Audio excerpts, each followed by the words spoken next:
The other day, I went to the chemist to buy these. Paracetamol and codeine.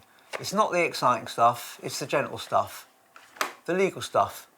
The kind of thing that lives in the same drawer as plasters and I'll just lie down for a minute, except the drawer's on fire and the flames are in your joints. Now I asked for 2 packs and they said no. They said it with the calm authority of someone refusing to sell me a length of rope and a manifesto. Only 1 pack per day per customer. I could come back tomorrow like I'm collecting rations in wartime, except this war's between my spine and the concept of sleep. And then came a little speech, a warning read aloud, solemnly in that particular cadence that says, I am both concerned and faintly disappointed in you. 3 days only, risk of dependence, don't exceed the dose, don't mix with alcohol, seek advice if symptoms persist, as if chronic pain were a seasonal inconvenience like hay fever or unfortunate moustaches. And I stood there thinking, wait, this isn't entirely about safety. This is some sort of moral theatre. Now, I'm not blaming the person behind the counter, they're reading the script society gave them. I'm blaming the script. It's a little ritual designed to reassure everyone that someone somewhere is firmly holding the steering wheel, except the car's on fire. And I thought this because I realised that 10 metres away, the supermarket would sell me enough alcohol to dissolve my liver, most of my personality, with enough left over to pickle a medium-sized cathedral, with no warning read out loud, no gentle lecture, no 3-day rule, just, would you like a bag? Now that's the part that won't leave me alone. Not because I want to buy 150 bottles of whiskey and roll them home like a proud border collie, but because the inconsistency is so polished, so culturally baked in, we don't even notice it anymore. We live inside it like fish live inside water, not noticing until it tastes faintly of diesel. Alcohol comes wrapped in tradition, humour and plausible deniability. It has Christmas adverts, it has rustic labels and tasting notes like peat and vanilla, along with the gentle suggestion that you might like to text your ex. It has vineyards, distilleries, heritage tours, and where you learn that intoxication is basically culture with a headache. Now codeine, despite being almost aggressively boring, carries the scent of taboo. Opioid, dependence, addiction, a kind of word cloud of moral panic. The molecule is different, and so is the story around it. And the story tells you what kind of person you might be if you want pain relief. One substance gets treated like a potential crime scene, while the other gets sold like it's a hobby. Pain relief, by contrast, becomes a complex moral negotiation. How much pain is acceptable, how much relief is allowed, and how much pleasure, because believe me when I say relief from pain is pleasure, is permitted. It's as if suffering is legitimate, but relief must be rationed, and preferably accompanied by a lecture so nobody gets the wrong idea. Now, you can argue limiting codeine makes sense. Fine, I agree. But it's the shape of the rule that you need to look at, and then you can see its real purpose. 1 pack today, but come back tomorrow for another, which is like saying, we don't want you to become dependent, but we're perfectly happy for you to become dependent gradually at a pace that suits our staff rota. And of course, if you really wanted to, you could walk to the next chemist's and the next chemist's and the next and buy a load more packs. So the rule doesn't stop an addict, it just inconveniences the honest and the sore. It's not a barrier, it's a gesture, a speed bump with a moral message painted on it. We did something. The logic isn't dangerous substances must be rationed, the logic is dangerous substances must be rationed if they look like the kind of danger we disapprove of. Alcohol's damage is slow enough to blend into wallpaper. It arrives as heroic hangovers, long illnesses, arguments that begin as a joke, and that one friend who's always just having one while their life quietly collapses around the edges. Opioids have a worse aesthetic. They suggest needles, alleyways, crime, the wrong sort of narrative, and they don't come with a wine list. If you think this inconsistency is a modern quirk, a late capitalist glitch, then zoom out. History is full of the same hypocrisy, just with canons. So nothing could be more harmless than a cup of tea, right? Nope, wrong. The innocent cup of tea has started a war or two, namely the Opium Wars, that came in 2 rounds, 1839 to 1842, in 1856 to 1860. This was when China tried to stop opium being smuggled in and silver being sucked back out. China had spent the 18th century doing what you're supposed to do in trade, making things people actually wanted and then taking payment in silver. Tea, silk, porcelain, the lot. Europe's silver flowed east, and Britain, being Britain, decided this was intolerable, so the East India Company ramped up opium production in Bengal and sold it on through private merchants who slipped it into China via smugglers. Silver started flowing the other way. Addiction started doing what addiction does, and when China tried to clamp down, Britain then turned a narcotic supply chain into a foreign policy position. And then came the gunboats. You see, Britain wanted tea. Not tea would be nice. Tea is a spiritual requirement, like oxygen, but with better crockery. And because paying for it in silver felt faintly inconvenient, Britain arrived at an elegantly monstrous solution. Sell opium, take silver, buy tea. So yes, we helped force a nation into opium addiction because Lady Bracknell wanted her tea at 5 in the conservatory with cucumber sandwiches and the soothing certainty that the world exists to be arranged around her preferences. I say, please, Jeeves, do ring up the Admiralty. China is being terribly unreasonable about our supply chain. And here's a twist that feels uncomfortably modern. I'm not sure China's forgotten.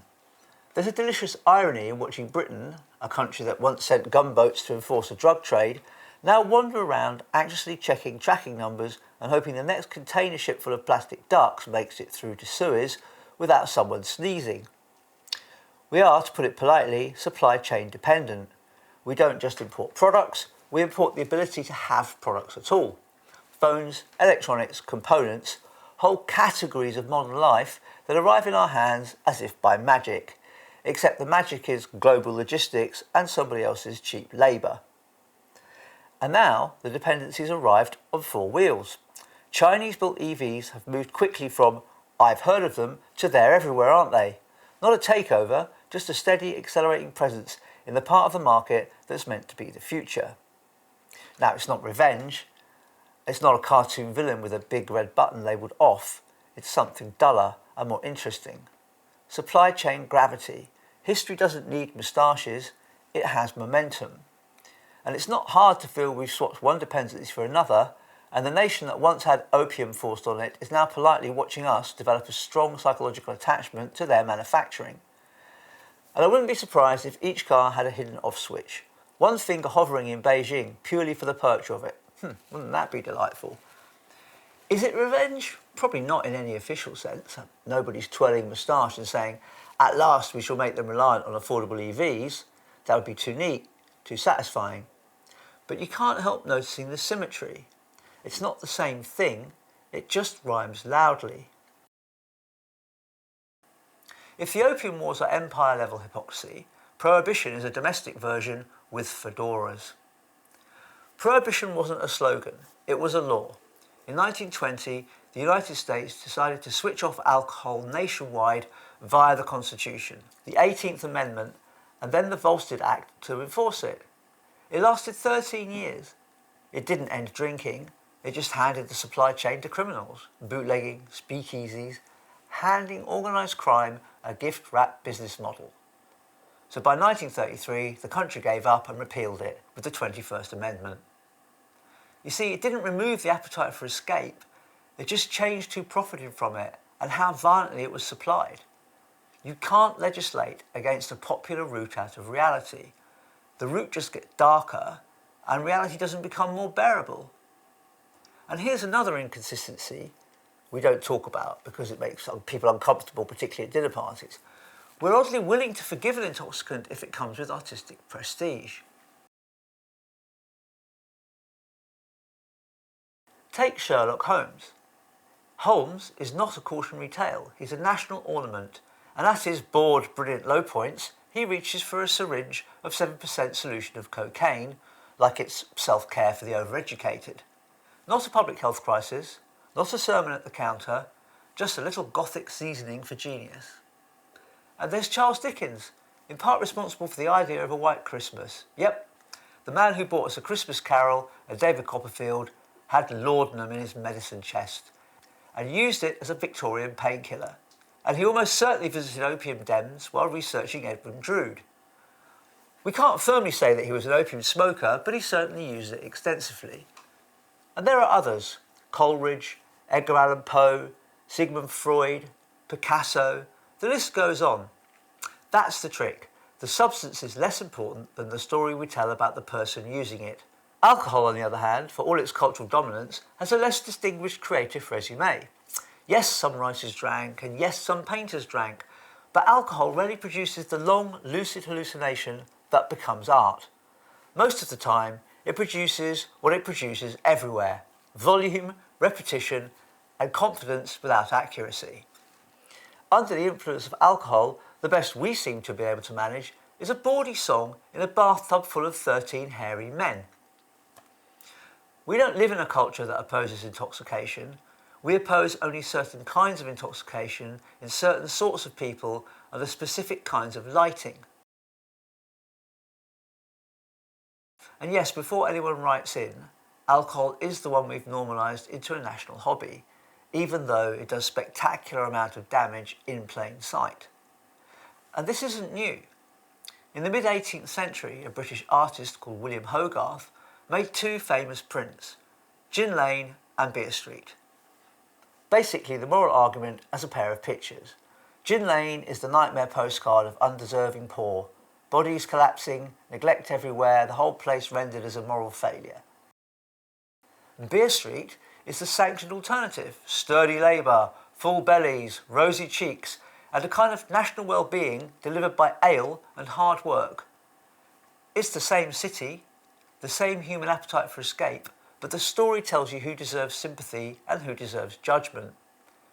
And that deserving and undeserving split is still with us. If we've swapped the engraving for a warning speech at the counter, and we will happily sell alcohol, celebrate it, advertise it, weave it into romance, football, grief, joy and Tuesday, we will treat it as a social right and a personal accessory. We will also, with a straight face, treat pain relief like contraband if it carries the wrong associations. We will ration it, lecture you, make you perform your responsibility, and then send you away with a small box like a child being trusted with scissors. The result isn't a reduction in the urge to escape. People will always seek relief from pain, boredom, from dread, from the relentless tedium of being conscious in a world that insists you remain productive while also somehow practicing self-care. You can't legislate that away. You can only decide which escapes are socially blessed and which are stigmatised, and which come with the speech read aloud at the counter. I'm not advocating for a return to the glory days of laudanum in every handbag. Laudanum was basically opium dissolved in alcohol, sold as a respectable tincture for pain, coughs, diarrhoea, nerves, insomnia. Whatever got you through the day. It worked and it hooked people. And I'm not suggesting we revive heroin cough syrup as a charming stocking filler either.